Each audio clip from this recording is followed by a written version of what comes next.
एक चीज़ सुनने में आता है, कुछ लोग जो है इस तरीके से कहते हैं कि चोरी का मोबाइल ही लोग जो है बेचता है सेकेंड हैंड वाला। नहीं सर, बिल्कुल। उसके लिए आप क्या कहेंगे, मतलब आप चोरी का बेचते हैं क्या? नहीं, बिल्कुल नहीं चोरी का। हम लोगों का फ़ोन बेचेंगे तब तो क्या दिन चल पाएंगे। आज 4 साल से या 5 साल जो भी हो रहा है अपना शॉप का, अगर हम चोरी का बेचते हैं तो कब का गए हुए थे। नमस्कार दोस्तों, मेरा नाम है निहाल सिंह और आज हमारे साथ शुभम जी हैं। इन्होंने जो है 14 साल लगभग गुजरात में मजदूरी की, उसके बाद खुद बेगूसराय वापस आए और यहाँ पे इन्होंने अपना बिजनेस शुरू किया, second hand phone, second hand laptop का। और अभी ये जो है दो दुकान चला रहे हैं, एक बिहट में और एक बेगूसराय में। तो इनसे जानना चाहेंगे किस तरीके से इन्होंने जो है मज़दूरी तक की और बिहार से बाहर जाके मज़दूरी की और उसके बाद अब इन्होंने जो है अपना एक बिज़नेस स्टार्ट किया है। लगभग 5 सालों से ये कर रहे हैं। जानना चाहेंगे क्या एक्सपीरियंस रहा, कैसे आपका जो ये बिज़नेस आप स्टार्ट किए हैं, कैसे आपको लगा कि हमको मोबाइल सेकेंड हैंड लैपटॉप बेचना है? नमस्कार, मैं शुभम कुमार। सबसे पहले आप जो भी हमारे व्यूअर्स और जो भी इस चैनल के माध्यम से देख रहे हैं उनका मैं स्वागत करता हूं। कब आप गुजरात गए थे और क्या करने के लिए गए थे? गुजरात हम लोग गए थे 2008 में। वहाँ हमको भैया लेके गए थे। अच्छा। मेरे बड़े भाई साहब वो लेके गए थे। क्योंकि हम पढ़ाई छोड़ दिए थे, तो पढ़ाई छोड़ने के कारण तो यहाँ बैठ नहीं सकते हैं और गरीब घर का बच्चा है तो बैठने का तो कोई बनता ही नहीं है। तो हम लोग गुजरात गए, फिर वहाँ पे काम किए। मतलब काम तो बहुत हार्ड है। मजदूरी करते थे क्या? करते थे आरा मशीन में काम करते थे हम लोग। अच्छा। लकड़ी मिल या आरा मशीन आप लोग बोलिए। अच्छा, तो उसमें कितने घंटे आप काम करते थे गुजरात में? वहाँ पे हम लोग लगभग में सुबह 8 बजे से लेकर रात को 8 बजे तक 2 घंटा लंच होता था। लगभग 10 घंटा का काम हम लोगों का होता था। तो उस समय आपको कितना सैलरी दिया जाता था? शुरुआत में गए थे तब तो 1500 दे रहा था। 1500 दे रहा था? मात्र 1500, 50 रुपये का डेली में काम किए थे हम लोग शुरुआत में।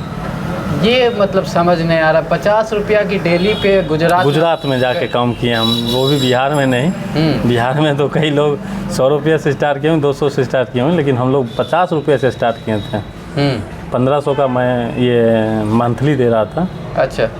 और वहाँ से जर्नी स्टार्ट हुआ, तो फिर उसके बाद ज़रूरत थोड़ा लगभग में 5-6 महीने के बाद बढ़ा हम लोगों का पैसा। अच्छा। तब जाके 3000-3500 हुआ था।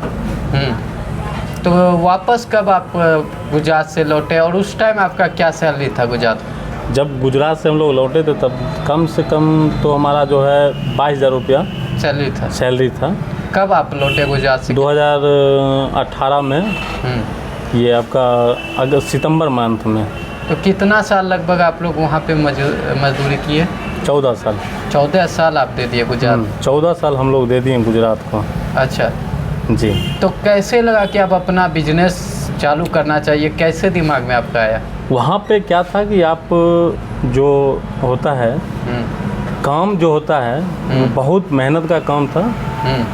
अगर आप बोलेगा एक छोटा सा वीडियो भी हम दे देंगे आप लोगों को, जिसमें आप दिखा सकते हैं कि काम किस तरह से होता है। बहुत ज़्यादा मेहनत लगता है, उसमें एफर्ट लगता है।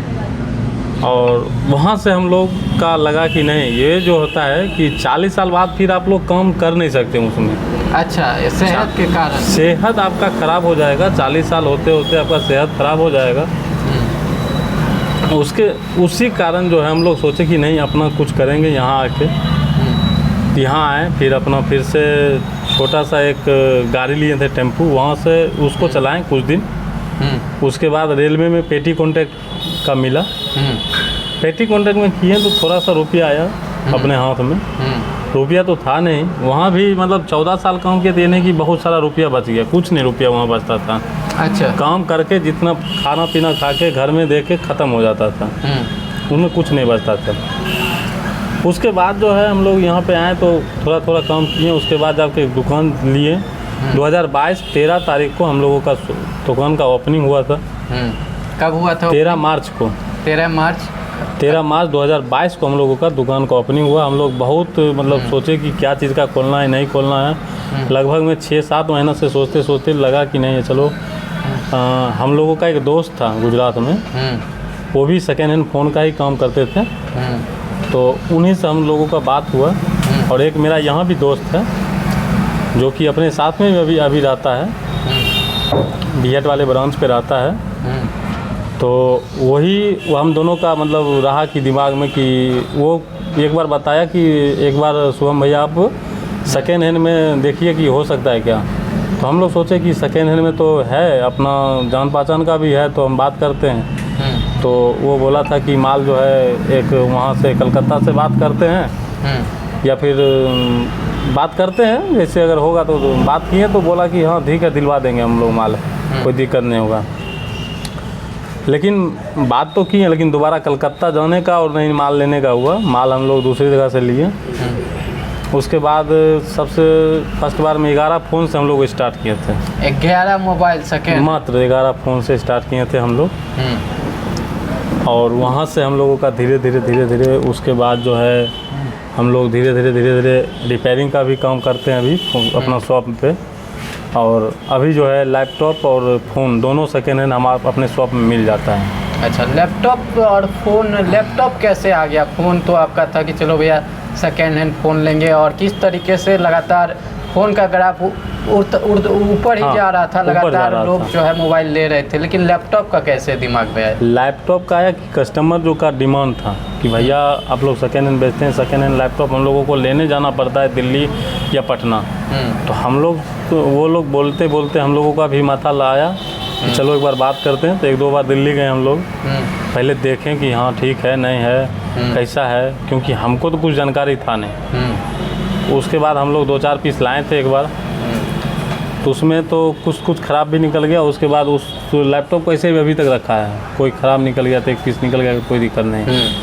फिर जाके कोई एक बढ़िया वो डिस्ट्रीब्यूटर मिला है, तब जाके उससे माल अभी ले रहे हैं और अपना काम चल रहा है लैपटॉप का भी। और लैपटॉप में भी कोई दिक्कत नहीं आता है, बैटरी बैकअप और सारा चीज़ मिलता है ये सब कस्टमर को। फीडबैक भी कस्टमर का बढ़िया है।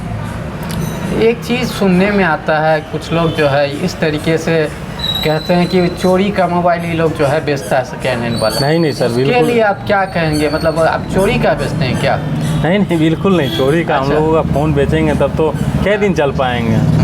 आज 4 साल से या 5 साल जो भी हो रहा है अपना शॉप का, अगर हम चोरी का बेचते हैं तो कब का गए हुए थे। नहीं, कुछ लोग हम देखते हैं, ऐसा नहीं है कि 1-2 फ़ोन बिकता है, डेली का 2-3-4 फ़ोन बिकता है। तो डेली का बेचेंगे और पुलिस नहीं, ऐसा पता नहीं चलेगा, ऐसा तो हो नहीं सकता है। और दुकान फ्रंट पे खोल के बैठे हैं, ऐसा तो हो नहीं सकता है। कुछ लोग का ये माइंडसेट है कि बोलते हैं कि भैया चोरी का मोबाइल है। नहीं सर, आज तक का अपना पुराना सारा रिकॉर्ड रखे हुए, बिल जितना भी अपने पास से फ़ोन बिका है सारा बिल रखा हुआ है। आज तक कोई ऐसा केस नहीं आया है, और भगवान और माता जी का आशीर्वाद है जो कि कभी ऐसा ना हुए।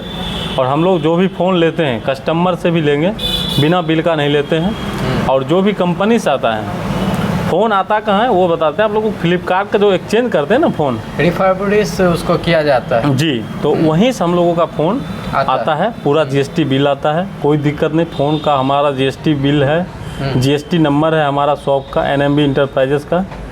और शॉप का नाम तो नंदनी मोबाइल बाज़ार है। तो शॉर्ट में हम लोग NMB इंटरप्राइजेस करवा दिए हैं, फार्म का नाम मेरा आ जाता है। तो उस पे माल आता है, कोई दिक्कत कभी भी कोई भी कस्टमर लेने आते हैं तो हमारे पास आज तक किसी भी कस्टमर को दिक्कत नहीं हुआ है। पहले आप जो है बीहट में अपना दुकान खोले, अब जो है आप बेगूसराय में भी खोल रहे हैं, और मजदूरी करते थे आप, 2 दुकान है। मतलब आप कैसा लगता है जो अपने ज़िले में काम कर रहे हैं, आप कैसा लगता है 2 दुकान आप खोले? बहुत अच्छा लगता है। जो कि देखिए, एक तो होता है क्या, आप दुकान खाली सिर्फ खोलने से नहीं होता है, आदमी से जुड़ने का होता है। और जब तक आदमी से जुड़ेंगे नहीं तब तक दुकान चलेगा नहीं, सबसे पहली बात है। दूसरा बात है कि और कस्टमर को सर्विस क्या दे रहे हैं हम। सर्विस अगर सही दे रहे हैं तभी तो, और कस्टमर का तो आशीर्वाद है जो कि हम आज दूसरा दुकान खोल रखे हैं। जब तक कस्टमर को विश्वास नहीं हुआ तब तक हमारे पास क्यों आता है कस्टमर को विश्वास हुआ, इसीलिए दूसरा दुकान आज हम खोले हैं। कस्टमर का ही भरोसा है कि नहीं हमारा नाम से नहीं, नंदनी मोबाइल बाज़ार के नाम से ही होता है। तो नंदनी मोबाइल बाज़ार में आप लोगों को एकदम विश्वास के साथ मिलता है सब सामान, और ऐसा नहीं है कि किसी के साथ व्यवहार भी होता है, एक व्यवहार भी एक होता है, क्योंकि व्यवहार और सर्विस ये दो ही चीज़ काम चलता है धंधा में। और किसी से साथ ऐसा नहीं है किसी के साथ कुछ भी बोल सकते हैं। तो अगर कस्टमर आए हमारे पास, उनको नहीं भी लीजिएगा तो भी कोई दिक्कत नहीं, ये नहीं कि आपसे बदतमीजी की तरह बात करेंगे। जब भी बात करेंगे, अगर नहीं लीजिएगा तो वो तो अलग बात है, लेकिन हम फिर भी चाहेंगे कि ना एकदम साफ़ सुथरा उनसे बात करें और प्यार से बात करें।